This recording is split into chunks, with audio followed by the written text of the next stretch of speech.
GST registration कैसे होता है? जीएसटी रजिस्ट्रेशन बेटा बहुत इंपॉर्टेंट चीज है। जीएसटी को कैसे रजिस्टर किया जा सकता है उसका एक छोटा सा प्रोसेस है जो मैं आपको इस वीडियो में बताता हूँ। सबसे पहले हमें जाना है जीएसटी के पोर्टल पे, जीएसटी के होम पेज पे, फिर हमें जाना है उसके अंदर सर्विसेज के अंदर रजिस्ट्रेशन और उसके अंदर न्यू रजिस्ट्रेशन, और उसके बाद हमें अपनी बेसिक डिटेल्स फिलअप करनी है, जैसे मेरा पैन नंबर, मुझे ईमेल आईडी डालना है, अपना मोबाइल नंबर डालना है। ये 3 चीजें फिल करने से मेरे पास एक ओटीपी आ जाएगा, वो मेरा एक वेरिफिकेशन हो जाएगा अकाउंट का, मुझे अपने अकाउंट को वैलिडेट कर देना है। इसके बाद एक टीआरएन नंबर जो कि होता है टेम्परेरी रेफरेंस नंबर, जो कि 15 दिन के लिए वैलिड रहेगा।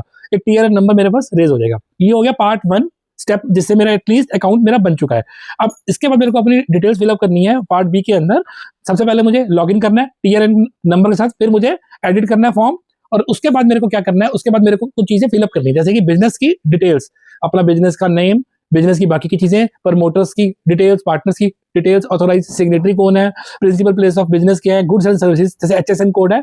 अगर मेरे पास बहुत सारे गुड्स हैं या बहुत सारी सर्विसेज हैं तो जो टॉप 5 गुड्स और सर्विसेज हैं उनके बारे में मेरे को फिल करना है। बैंक अकाउंट की detail, account number, IFSC code, और इसके बाद मुझे कुछ डॉक्यूमेंट्स भी अपलोड करने पड़ेंगे, जैसे pan, photograph, address proof, bank statement. फिर इसके बाद मेरे को ये सब चीजें अपनी वेरीफाई करानी है।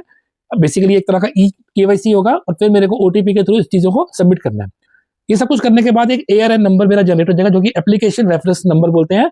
और इसकी इन सब चीजों के बाद जब ये टैक्स ऑफिसर सब चीजों को एक बार वो देख लेगा, ये सब चीजें अप्रूव हो जाएंगी। अप्रूव होने के बाद मुझे कुछ अपने डॉक्यूमेंट्स भी सबमिट करने हैं। सो बेसिकली ये एक छोटा सा प्रोसेस है जीएसटी को रजिस्टर करवाने के लिए। Thank you friends. वाओ पापा, इतने कॉम्प्लिकेटेड प्रोसेस को आपने इतनी इजीली कैसे समझा दिया? थैंक यू बेटा।